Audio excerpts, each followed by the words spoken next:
Down. Here's my first decree. Here's my first decree that I want to give you.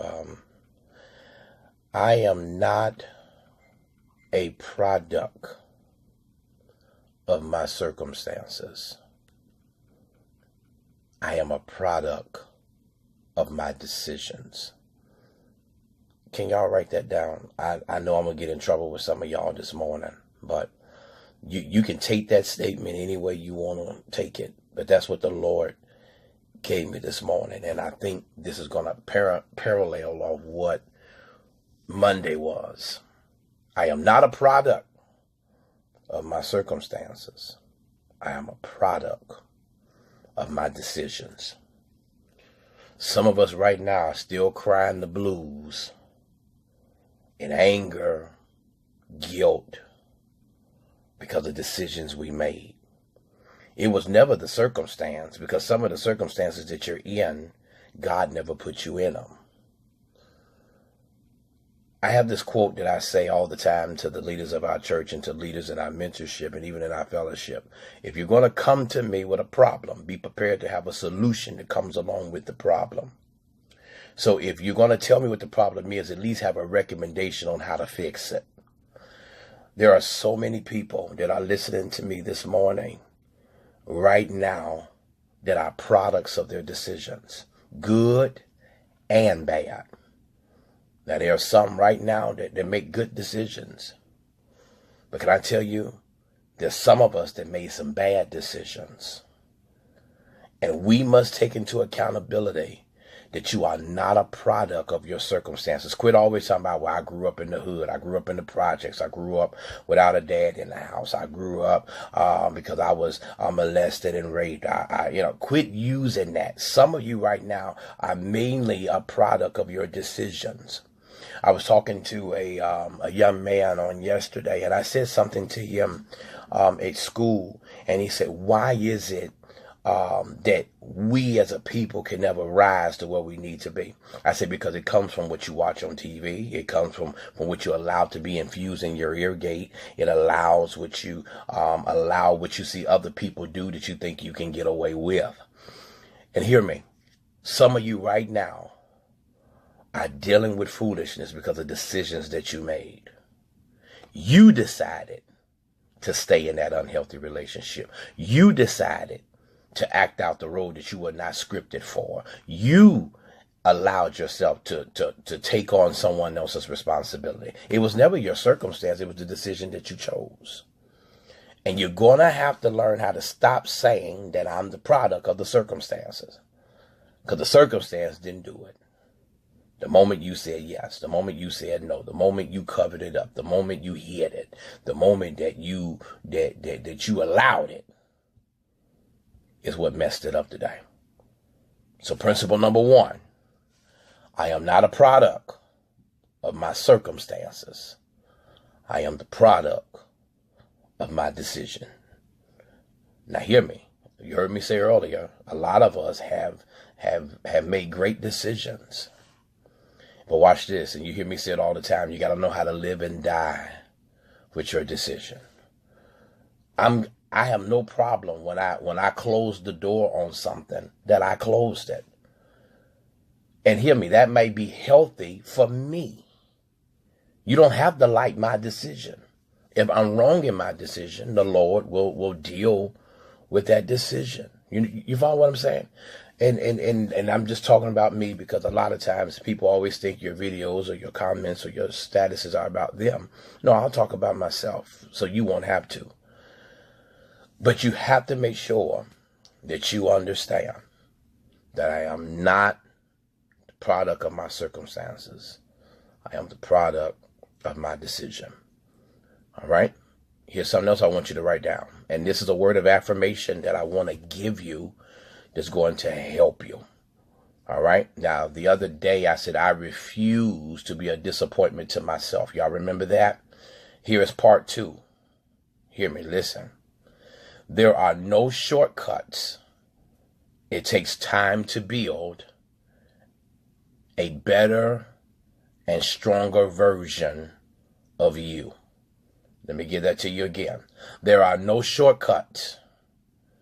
It takes time to build a better and a stronger version of yourself. I'm speaking that to you right now because I need you to understand.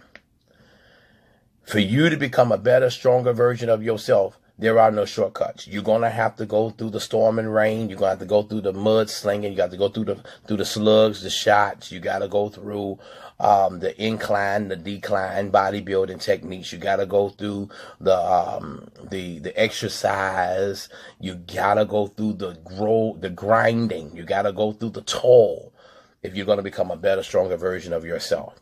Now I'm getting ready to help you. I hope y'all ready for this nugget right here. You can only become better and stronger by the tests that you go through, by the regiment that you must endure. Some of us right now, we're going through physically, emotionally, and spiritually. Amen. The test that we must deal with. You must understand there are no shortcuts. And so many of us right now, we're dealing with a whole lot of shortcuts. I was told, and I had to take really ownership of it. Sometimes you move too fast. That was the statement that was made to me. Sometimes you move too fast. Sometimes you put the cart before the horse. Sometimes you don't do proper investigation. You hear what I just said? And I had to look at that, and I said, man, I'm giving them a shortcut. Because I didn't have one. And sometimes we think when we become adults, when we were children, our parents made us go the long way. Now, some today's parents don't do that, but yesterday's parents, they made us go through some things and why we had to do it. To know there was a lesson in things we had to do. So there was no shortcut. They used to have something in high school called Cliff Notes. Y'all remember that? They had something called Cliff Notes, amen. And you could use those notes, amen. So you didn't have to read the book. You could read the short version. It told you everything about the book you were reading or the album you had to listen to. But there are no shortcuts. It really takes time to build. And I'm coming to speak over your life right now that you're about to become a better, stronger version of yourself. But you must embrace the process. And if you embrace the process, you'll find yourself better than you could have ever been in your life. Amen. So hear me. Quit always looking for the shortcut. Quit always trying to carve and curve things and just go through the whole process. Quit always hitting the fast forward button when you need to actually hit the pause and rewind button to replay what it is that you just saw so you don't make that mistake again. That makes sense to everybody. That's very important that you understand that and that you move in that area because you want to make sure that you are having the proper things needed to move. Failure is a bruise, not a tattoo. Y'all might want to write that down right there, and I'm going to keep on moving. Failure is a bruise, not a tattoo. Y'all to catch that. Let me move on. Here's principle number 3 that I want to give you, and I pray that you will shout as I give this to you. Attract what you want by being what you want. Attract what it is that you want by being what you want. If you want, amen, if you want great leadership, you got to model it. Amen. If that's what you want, you got to be it. If you want a bad choir, you got to be one that exemplifies great singing. If you want to be a great leader, amen, and you want leaders around you, you got to show yourself being the prototype of being a good leader. You're gonna have to start saying to yourself, I want what I need. And there's a difference. Because hear me, you need great mentoring. You need astute people around you. But you got to attract what you want by being what it is that you need. I hope y'all got that. All right. Now, I'm going to give you one that I know somebody's going to get mad at me on. Somebody's about to get mad at me. But I want you to write it down. Do not fear to lose what needs to be lost. Do not fear to lose what needs to be lost. Let me give it to you again. Do not fear to lose what needs to be lost.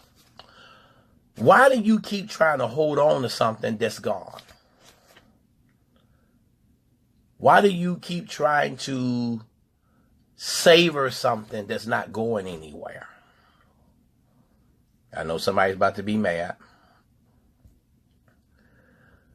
In this season of your life, you got to stop always trying to be motivated and learn how to have some discipline in your life. You got to understand when something's lost, it's gone. And so many people, they want to hold on to something that's no longer there. People, one of my biggest drawbacks is that when I close the door, I close it. I don't give opportunity. I'm bitter, or I act a certain way because something didn't work, or pan a certain way. And I don't agree with that, because I allow mercy for a long time before I say I'm done. I'm not like a one and done type person. But I had to learn, if something is lost, why do I keep trying to look for something? Look here, I lost keys when I was 12. Apostle Sharon know what I mean when I say the number 12. I'm 35 years later, I'm still trying to find them keys. I ain't never gonna find them. Some of you right now, you keep trying to find something that's gone. You trying to hold on to something that's gone. I got a record that I play, and Jay Real, if he was on here, he'll tell you the name of the song is called Focus.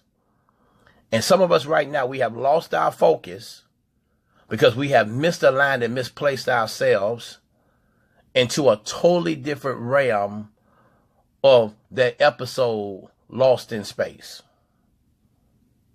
Do not fear to lose what needs to be lost. If it's gone, it's gone. And you can be grateful and you're good. I remember the other day, I said to you all, positive attitude usually results in positive outcomes. Y'all remember I said that to y'all the other day? So hear me, you got to learn how to think positive in some stuff. I thank God that the days of being the assassin is over. Did y'all hear what I said?